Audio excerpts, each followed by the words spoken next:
안녕하세요. 안나의 백지편지의 안나입니다. 안녕하세요. 최영란입니다. 60대를 살아가는 여인들의 이야기를 전하는 안나의 백지편지도 2019년 새해를 맞이했습니다. 영란 친구와 저는 지난해 환갑이었어요. 이제는 진정 60대가 된 것이 피부로 와닿네요. 그리고 살아온 날보다 살아갈 날이 적다는 생각에 숙연해지기도 합니다. 남은 생은 좀 더 진정한 행복과 기쁨이 무엇인지 생각하면서 살아야겠다는 소망을 가져봅니다. 그런 의미에서 이번 달 안나의 백지 편지에서는 이른의 나이에 감독의 길을 걷고 계시는 분을 모셨습니다. 지난해 12월 8일 벨라시타 메가박스에서 상영된 다큐 영화 나의 아버지 히로타를 만드신 조정행 감독님이 자리에 함께 해주셨는데 영화에 몰입하셔서 인생의 이모작을 멋지게 만들고 계시는 이야기를 들어보겠습니다. 안녕하세요. 안녕하세요. 조정영입니다. 저와 감독님은 고향 영상미디어센터 시나리오 교실에서 처음 만났어요. 저는 시나리오를 배울수록 어려움을 느꼈는데 감독님은 처음 쓰신 시나리오로 방석이라는 독립극 영화를 만드셨어요.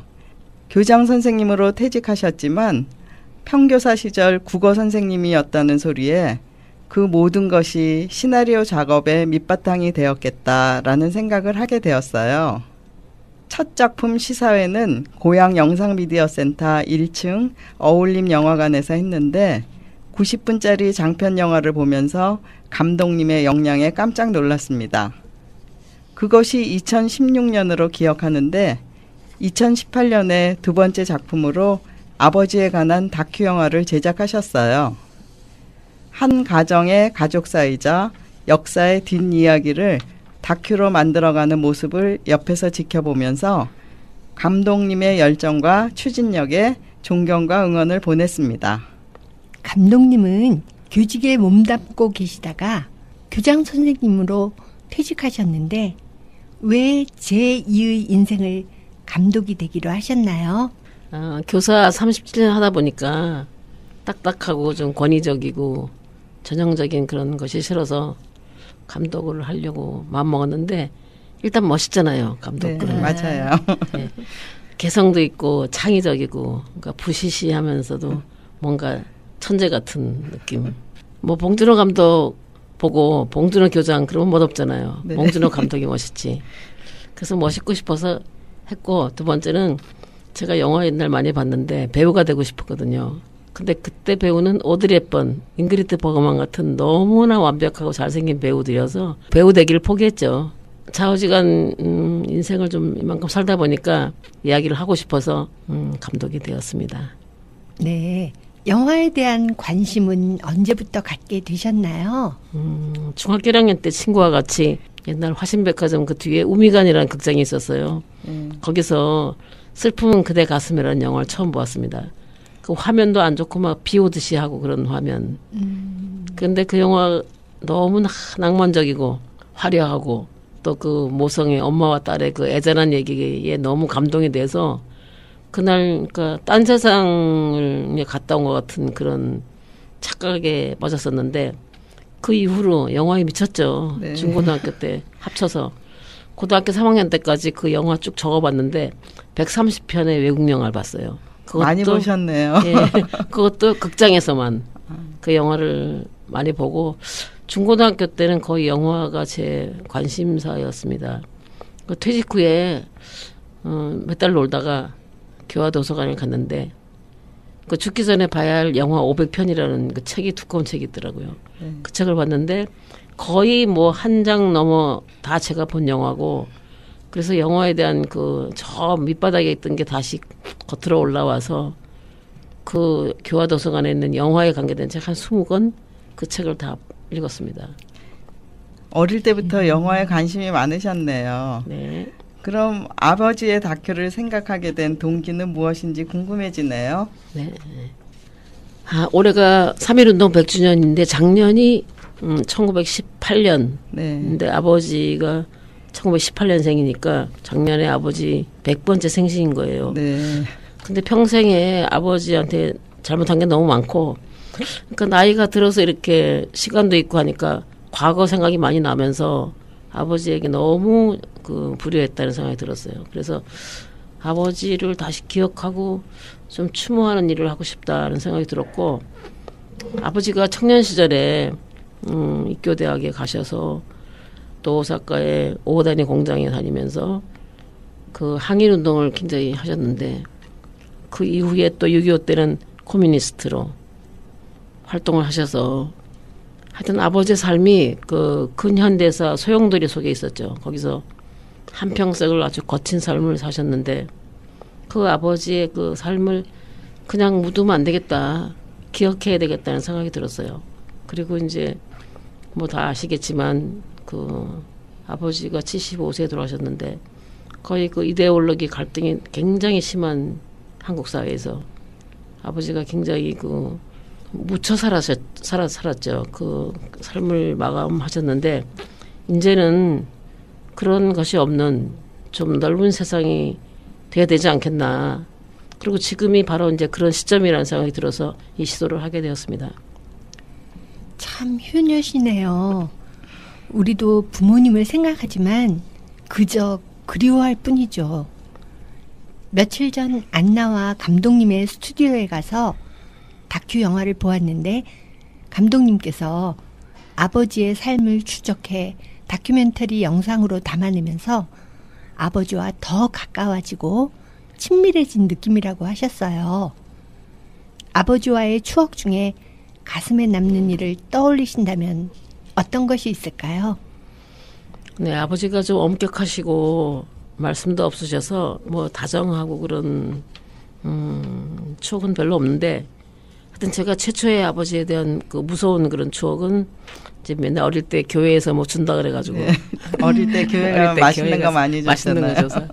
근데 귀에도 이렇게 성경 찬송가 부르고 그 열심히 가서 노래 부르고 있었던 것 같아요. 근데 갑자기 아버지가 뒤에서 제 이름을 부르면서 나오라고 소리를 질러서 나왔는데 아버지가 그때 저를 그 개울가가 있었어요. 지금 생각하면 그 개울가도 인생의 개울인 것 같아. 네. 개울가를 건너가면서 업고 건너가시면서 절대로 교회 다니지 마라. 그렇게 얘기를 하셨는데 뭐 예수 믿지 말란 말은 안 하셨어요. 네. 그래서 왜 그랬는지 아버지가 지금 이제 커서 생각하기를 아버지가 올바른 생각만을 갖고 살게 하셨던 것 같아요. 근데 이제 교회가 아버지가 그 역사 속에서 뭐 서북청년단이라든가 우익교회 그래서 그 교회에 대한 생각이 안 좋으셨던 것 같아요. 그래서 이제 아버지가 교회 다니지 말라 그러는 게 생각이 났고 저는 그 이후로 교회는 안 갑니다. 그렇지만 성경책은 읽죠. 성경책은 읽고 저기 크리스마스 날 교회도 갑니다. 그 어릴 때 그 느낌 그런 게 좋아가지고 가끔 가는데 뭐 제 주변에는 교회 다니는 사람들은 뭐 포진을 하고 있죠. 네. 그리고 아버지가 이제 입교대학 법과 다니셨는데 글을 너무 잘 쓰셨어요. 그래서 동네 그 사람들의 민원 이런 거 다 글 적어주시고 또 재판에 걸려있던 사람 글 써서 판사가 울었다. 그래서 집행유예를 풀려난 적도 있고. 아이고. 예.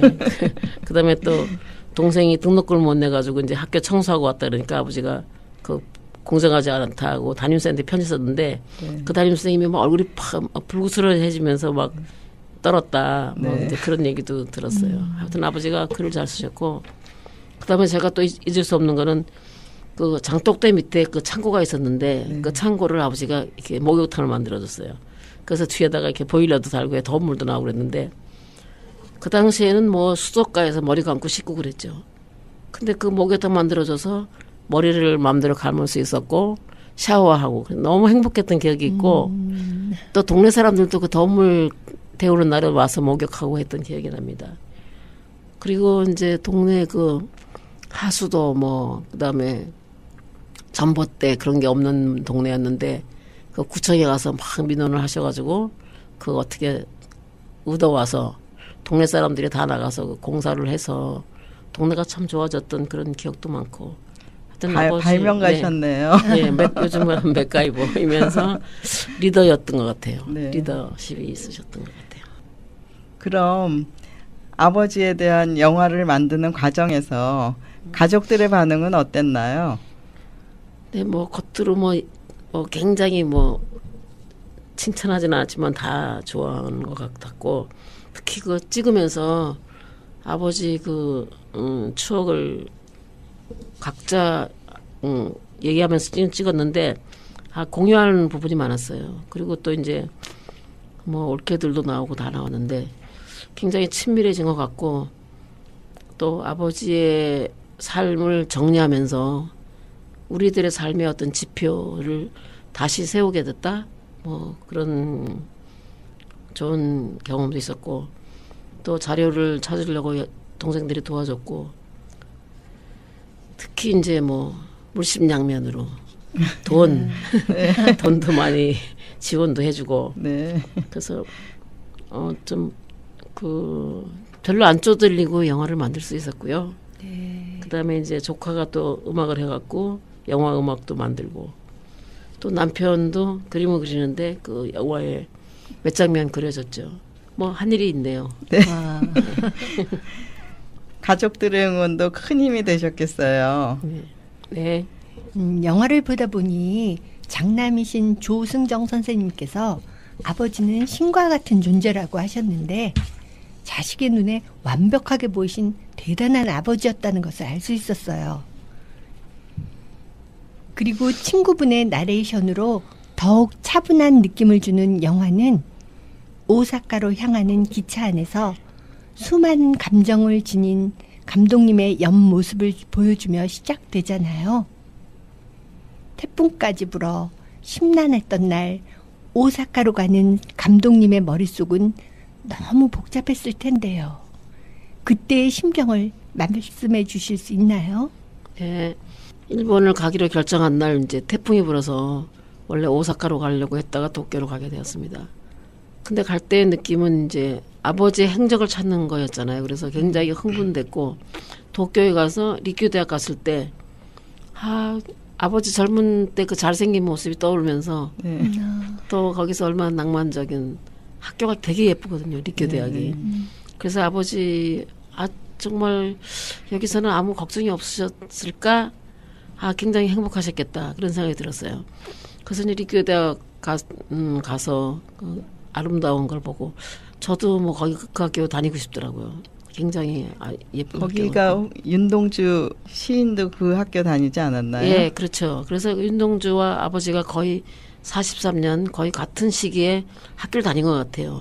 그리고 이제 아버지가 거기서 대학생을 하다가 그 오다니 중공업 그 아마가사키 공장에 거기서 항일 투쟁하셨는데 거기에 이제 징용 가셔서, 근데 거기가 너무나 그 군함도 같은 하여튼 그 한국 사람들, 조선 사람들을 엄청나게 그 압박을 하고 쓴 책을 보니까 비참하기가 이름 말할 수가 없는데, 아버지가 거기서 그 한 100여 명의 그 조선인들에게 곧 해방이 온다, 일본에게 저항해야 된다고 항일 그 투쟁에 불을 지피셨더라고요. 그래서 이제 그것 때문에 아버지가 나중에 오사카 형무소로 가서 1년 가까이 이제 형 사셨는데, 그 오다니 중공 가서는 너무 제가 슬픔과 분노를 느꼈습니다. 그 역사를 느꼈고, 그날 또 마침 비도 왔어요. 그 이제 아버지에 대한 기록을 알고 갔기 때문에 정말 슬펐는데, 그때 오다니 중공업에 아버지가 계실 때는 이름을 광전병규로 개명했어요. 이거는 이제 리쿄 대학 갈 때 도항증하고 대학 가려면 개명했었어야 돼요, 창씨를. 그 윤동주도 이제 그때 했는데 아버지가 광전병규를 했는데 왜 광전이라고 했을까? 넓을 광자 받전자예요. 그래서 아버지가 황해도가 고향이신데 연백평야의 그 드넓은 벌판을 꿈꾸지 않았나.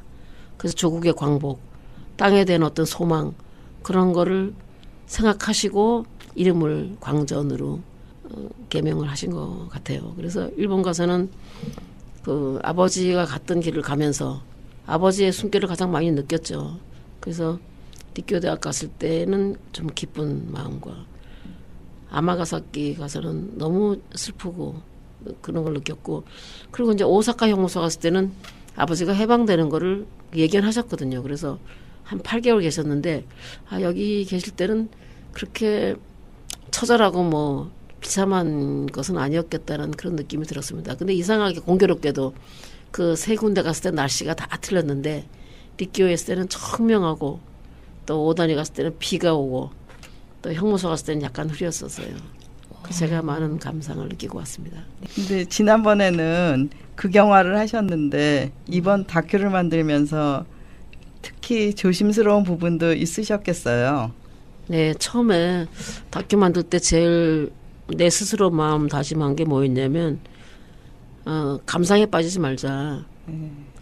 형제들의 기억도 그 실제 기억이라기보다 윤색이 될 가능성이 많다. 아버지에 대해서 이렇게 좋게 생각하려고 하는 그런 게 있을 거라는 생각이 들었고, 또 우리 아버지를 너무 영웅시해서 다른 사람들이 뭐 자기 아버지 자랑하는구나 하는 느낌이 들까봐 상당히 객관적으로 가려고 했었고, 제가 감정적으로 빠지지 않으려고 되게 애를 썼거든요.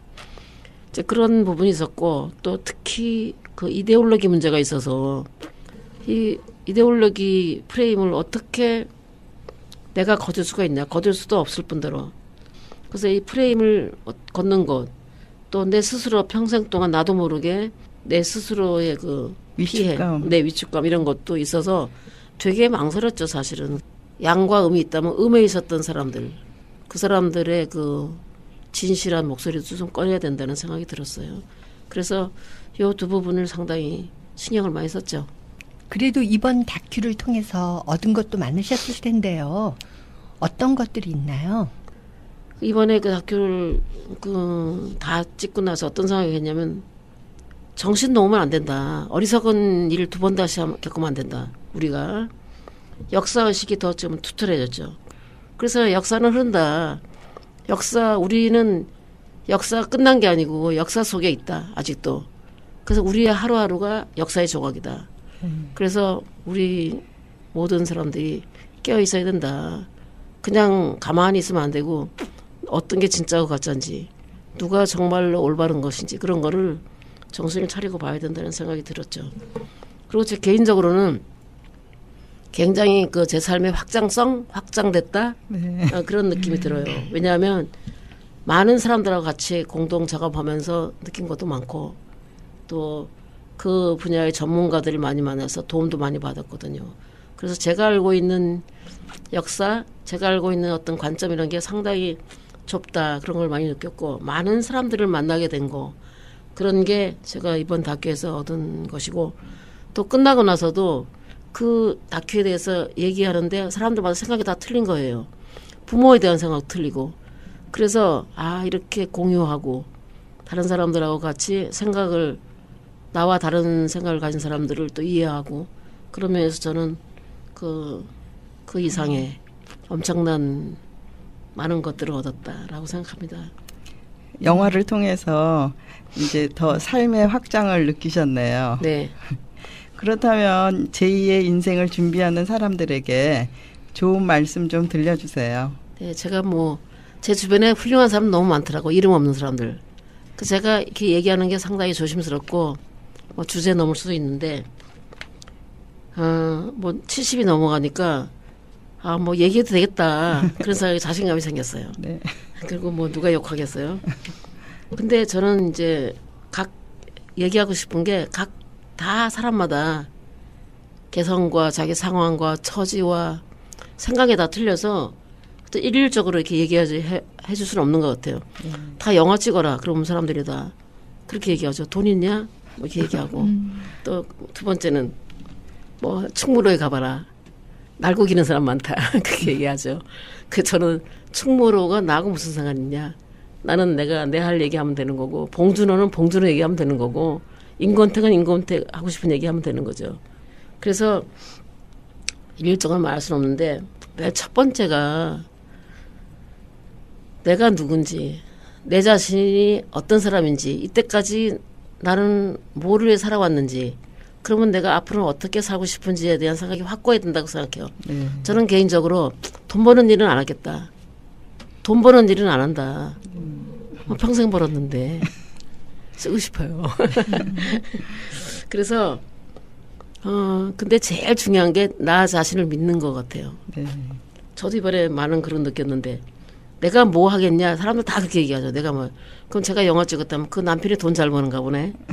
그다음 자기가 국문과 나왔으니까 글 썼지 이런 거예요. 네. 그 나는 그렇게 못한다고 자기 스스로를 딱 정지시키는 거죠. 그리고 나는 이래서 못하고 저래서 못하고 안 된다고 생각하는데 사람은 누구나 다 자기가 잘할 수 있는 게 있고 해볼 거를 찾으면 되는 것 같아요. 그리고 저처럼 초등학교 때부터 중학교 쫙 걸치면서 내가 그 많은 과정에서 내가 흥미 있었던 부분이 어떤 것인가. 저는 이번에 중학교 때 영화 본 걸 찾은 거잖아요, 제가요. 그래서 그거를 찾는 거, 내가 잘하는 걸 찾아서 그걸 찾아서 하면 된다고 생각해요. 제가 시나리오 처음 썼을 때 너무 시시한 거예요. 제 거 읽어보니까. 그래서 이제 건축학 개론이라는 그 영화 아시잖아요. 네. 그 건축학 개론을 구해서 읽었는데 너무 잘 쓴 거예요. 건축학 개론이. 완전히 문학이에요. 시예요. 그래서 기가 팍 죽었어요. 그 기가 팍 죽고 며칠 동안 못 쓰죠, 글을.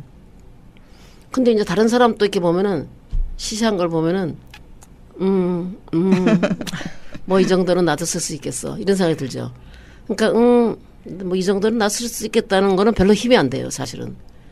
잘 쓴 사람 거 보고 나서 기가 죽고 나서 쭉 지나가면 그 잘 쓴 글이 남아 있어요, 저한테. 남아서 다음 한 줄 썼던 걸 두 줄 쓸 수 있게 되는 거예요.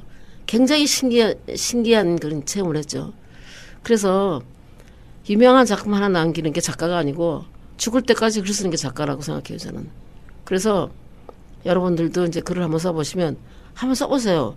제가 이제 카톡 같은 거 보는데 많은 사람들이 카톡에 뭐 감상문 쓰고 보면 너무 잘 써요, 글을. 근데 글 써보라 그러면 못 쓴다 그래요. 카톡에 그렇게 말을 잘하면서. 그러니까 누구나 얘기꾼이 될 수 있거든요. 그래서 글을 쓰는 거를 좀 말씀드리고 싶고, 글 쓰다 보면은 나한테 이런 면이 있었나? 그리고 자기가 글을 한번 써보세요. 어떻게 되나? 굉장히 달라진다니까요. 자기 자신에 대한 어떤 그런 달라지고.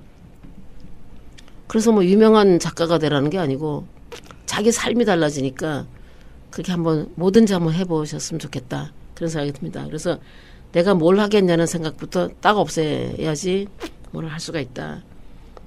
그래서 저는 끝으로 일기를 쓰는 거예요. 그냥 아무거나 하루에 한 줄이라도. 그래서 보면 건강일지도 괜찮아요. 저는 건강일지 쓰거든요. 건강일지.